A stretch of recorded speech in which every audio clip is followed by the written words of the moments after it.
A scientist built a perfect paradise for mice.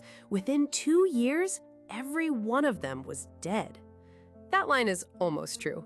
The social collapse began in about 2 years. The last mouse died later. What makes the story disturbing isn't the timeline, it's the cause. In the late 1960s, behavioral scientist John B. Calhoun built a sealed enclosure called Universe 25. It was designed to remove every normal threat to life. Unlimited food, unlimited water, no predators, disease controlled, stable temperature, dozens of nesting boxes, everything a mouse needed to survive provided forever. The only thing missing was an exit. Calhoun started with 4 breeding pairs. At first, the colony behaved exactly as you would expect. The mice explored, they nested, they reproduced. The population doubled again and again. On a graph, the line shoots upward, smooth and confident. By every simple measure, the experiment looked like a success. But something else was happening. Food never ran out. Nesting space, on paper, was still available. Yet the mice began clustering in the same areas, especially near feeders and passageways.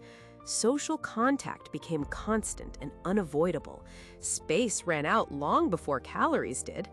As density increased, behavior began to warp. Calhoun observed rising aggression in crowded zones. Normal territorial patterns broke down. Some males became hyper-violent. Others withdrew completely, avoiding conflict, mating, and competition. Mothers began abandoning nests. Some failed to care for their young at all. Infant mortality soared.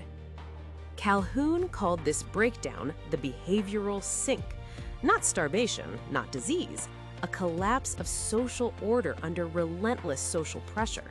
The mice were alive, fed, and safe, but no longer able to function as a society. One group became especially famous.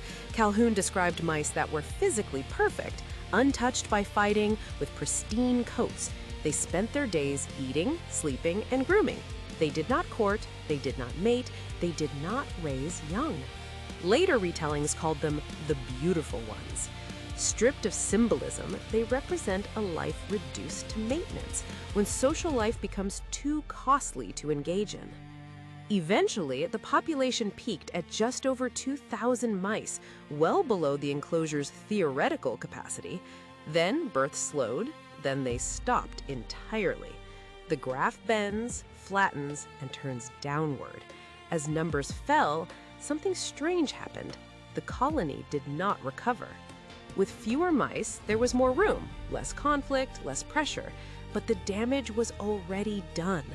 Young mice had grown up without stable social models.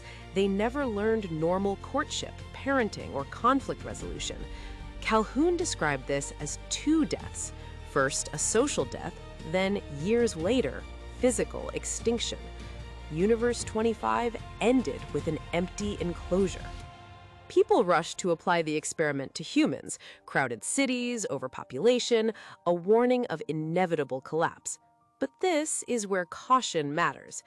Universe 25 was not nature. It was a closed, artificial world. The mice could not leave. The architecture created bottlenecks. The environment was monotonous, with little to do beyond eating and interacting. And mice are not humans. Humans have culture, law, privacy, mobility, and institutions that buffer density. High density does not automatically mean crowding, and crowding is not destiny. What Universe 25 does show is narrower and still unsettling. Abundance alone does not guarantee well-being. Social systems can fail even when physical needs are met. And when development happens inside a broken social environment, adding space later may not fix what was never learned. Universe 25 wasn't about space running out, it was about meaning running out.